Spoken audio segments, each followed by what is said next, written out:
नमस्कार, मैं हूं राजीव रंजन और आप देख रहे हैं जनादेश न्यूज। बिहार में ज्यादातर आपराधिक घटनाएं भूमि विवाद में होती है और अक्सर ये देखा जाता है कि भूमि विवाद के कारण नरसंहार जैसी जघन्य वारदात को अंजाम दिया जाता है और इस आपराधिक षड्यंत्र के पीछे कहीं ना कहीं भूमि एवं राजस्व विभाग के अधिकारी और कर्मियों की संलिप्तता रहती है। उन्हीं के द्वारा विवाद को पनपाया जाता है और उसके बाद जघन्य वारदात को अंजाम दिया जाता है और दो परिवार के बीच वैमनस्यता उत्पन्न होती है। आज हम आपको नालंदा की एक ऐसी ही कहानी बताने जा रहे हैं जो बिहार शरीफ अंचल में पदस्थापित एक कर्मचारी के द्वारा बेवजह दो परिवार को परेशान किया गया और दोनों के बीच वैमनस्यता कायम कर दी गई है जमीन के कारण और अब दो परिवार लड़ने और मरने के लिए तैयार हो गया है। लेकिन एफआईआर दर्ज होने के बावजूद भी कर्मचारी को आज तक नालंदा पुलिस के द्वारा गिरफ्तार नहीं किया गया है, जबकि कर्मचारी का जमानत याचिका, क्योंकि कर्मचारी के द्वारा अग्रिम जमानत याचिका न्यायालय में दायर किया गया था, उसको भी न्यायालय के द्वारा स्वीकार कर दिया गया है, नामंजूर कर दिया गया है। बावजूद पुलिस अभी भी उसे भागने का मौका दे रही है, काम करने का मौका दे रही है। बाकी सब कुछ हमारे साथ सीनियर एडवोकेट राजेश कुमार सिंह है, वो बताएंगे कि आखिर क्या कुछ मामला था, किस थाना का मामला था, सब कुछ ये बताएंगे। क्या मामला था सर? यह मामला लहेरी थाना कांड संख्या 371 2024 के रूप में दर्ज हुई थी और इसमें जो धाराएं लगाई गई वो 417, 418, 468, 420, 467 भारतीय दंड संहिता के अंतर्गत ये मामला दर्ज हुआ था। ये मामला वर्तमान में जो राजस्व कर्मियों के द्वारा अंचल कार्यालय में जो भ्रष्टाचार का एक नमूना है, जिसमें एक वृद्ध महिला जो अपने एकलौते पुत्र के साथ धनबाद में जीवन यापन किसी तरह उसका पुत्र करता था, उसका गांव पूरी में रहना सहना था, उसका पावा में 69.75 डिसमिल जमीन थी और उस जमीन का और ये जो अभियुक्त थे इसमें मुख्य अभियुक्त राजीव रंजन, ये जो कंप्यूटर सेंटर चलाते थे जहां की राजस्व कर्मचारी राम स्नेही शाह नाम का राजस्व कर्मचारी का उठना बैठना होता था और उनकी मिली भगत से वो जमीन का 59.75 डिसमिल जमीन वो इन्होंने इनके मेल में लाकर और किसी तरह फॉल्स डॉक्यूमेंट बनाकर उसको अपने नाम पे जमाबंदी कायम करवा लिया। उसके बाद जब इस बात के सूचक विवेक कुमार को रसीद कटवाने के दौरान जब इस बात की जानकारी हुई तो पूछताछ के दौरान यह भी पता चला कि उस जमाबंदी तक ही वो सीमित नहीं रहा, बल्कि राजस्व कर्मचारी के निर्देश पे राजीव रंजन द्वारा पुनः उस जमीन का जो जमाबंदी कायम हुआ था उसको अपनी मां, अपने बहन, अपनी चाची के नाम से रजिस्टर्ड डीड तैयार किया गया और पुनः उसे जमाबंदी के लिए फिर से डाला गया और जमाबंदी के इसी दौरान संजोग बस रसीद कटवाने के दौरान ये सारी घटना की जानकारी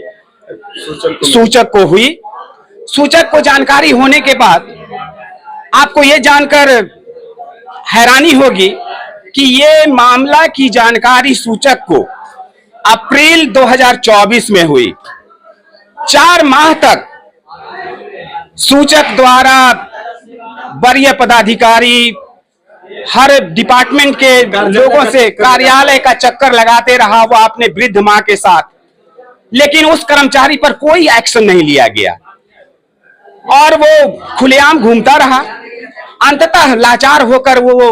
फरियाद लेकर जिला के पुलिस अधीक्षक के पास गया, नालंदा के पास गया। तब उनके सख्त निर्देश के बाद ये मामला दर्ज हुआ। लहेरी थाना कांड संख्या 371 दर्ज किया गया और उस दर्ज होने के बाद भी वो मामला जो दर्ज हुआ वो अगस्त में हुआ। अगस्त के बाद आज 3 माह बीत चुका है, लेकिन अभी भी किसी प्रकार की कोई कार्रवाई उस कर्मचारी पर या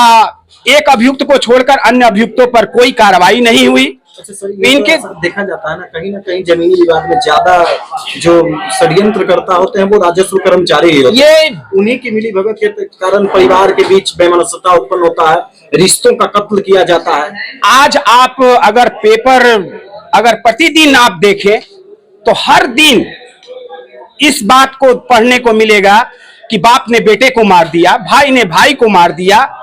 बेटा ने मां को मार दिया। ये सारे जड़ जो है, इसके सारे जड़ में जो नरसंहार हो रहे हैं, जो कि कानून से जिन लोगों का विश्वास इन लोगों के कारण, इन लोगों के गलत कार्य के कारण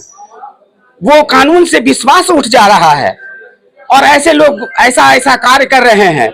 तो ये अपराध जो घटित हो रही है, ये तो डायरेक्ट हम लोग जो अनुसंधान होता है वो जो दोषी होते हैं उनके होता है, लेकिन इसका वास्तविक रीजन ये अंचल कार्यालय है जहां की फर्जीवाड़ा होती है। आज भी आप पेपर में आज भी हमने देखा कि वो भास्कर, दैनिक भास्कर में निकला हुआ था कि नगर नौसा में वो बहुत सारे किसान लोग द्वारा बहुत सारा मामला उठाया गया कि परिमार्जन से लेके 2 साल पहले लोदीपुर में जमीन के कारण लोदीपुर में जो घटना हुई जिसमें कि कई लोगों को आजीवन कारावास की सजा हुई, 5 लोगों की हत्या हुई। तो ये सारा जो जड़ क्रिएट किया जाता है, सारा जड़ वो अंचल कार्यालय है। वो कर्मचारी ऐसे राजस्व कर्मचारी हैं जो ऐसे हैं, जो आप भी पोजीशन जाइए आपको भी मिल जाएगा,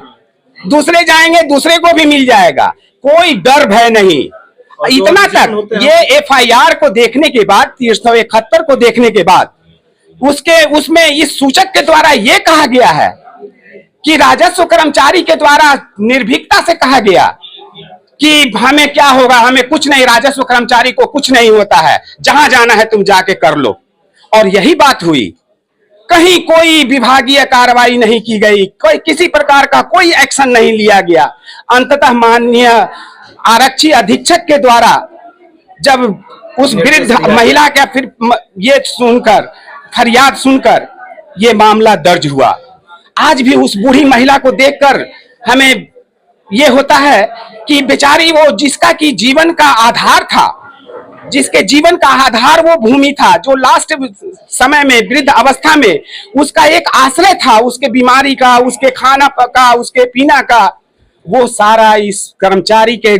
गलत प्रतिवेदन के कारण सारा खत्म हो चुका है। वो दर दर की ठोकर खा रही है। अच्छा, अभी तक तो उसकी गिरफ्तारी नहीं हुई? अभी तक किसी राजस्व कर्मचारी की कोई जमानत के लिए कहीं आवेदन भी दिया गया, जमानत के लिए अच्छा ये अग्रिम जमानत की आवेदन उसके राजस्व कर्मचारी एवं अन्य अभियुक्तों के द्वारा दिया गया, जो कि दिनांक कब हुआ, 19/11/2024 को ही माननीय अपर जिला न्यायाधीश द्वारा खारिज किया जा चुका है। और उसके बावजूद भी ये निर्भीक होकर घूम रहे हैं। निर्भीक होकर क्षेत्र में यहाँ तक ये सूचक के द्वारा ये एफआईआर में दर्ज किया गया है कि इनका क्षेत्र में जाकर ये उगाही करने का कार्य करते हैं। जमाबंदी के नाम पर, परिमार्जन के नाम पर गरीब जनता का लूट हो रही है, कोई देखने वाला नहीं है। कि जमानत याचिका खारिज हो गई है, फिर पुलिस ने गिरफ्तार करेगी या नहीं कर पाएगा? ये तो अब पुलिस के ये में है, वो कॉग्निजेबल, इतने बड़े कॉग्निजेबल ऑफेंस होने के बावजूद यदि पुलिस के द्वारा किसी प्रकार का एक्शन नहीं ली जा रही है तो ये समाज के प्रति सही संदेश नहीं जाता है। ये इससे समाज में एक गलत संदेश जाता है कि कितना भी अपराध कर लो, कुछ भी कर लो, यहाँ छोटे छोटे मामलों में अपराधीगण अरेस्ट होकर चले आते हैं, लेकिन इस मामले में कुछ कार्रवाई नहीं हो रही है। तो देखिए, हमारे साथ बिहार शरीफ सिविल कोर्ट के सीनियर एडवोकेट राजेश कुमार सिंह हैं। यही सूचक की तरफ से कोर्ट में बहस किए और राजस्व कर्मचारी जो कोई शाह हैं, क्या नाम है उनका, रामस्नेही शाह, उनकी जमानत याचिका खारिज हुई है और लहेरी थाना में इसका मामला दर्ज किया गया था और कांड संख्या उसका है 371/2024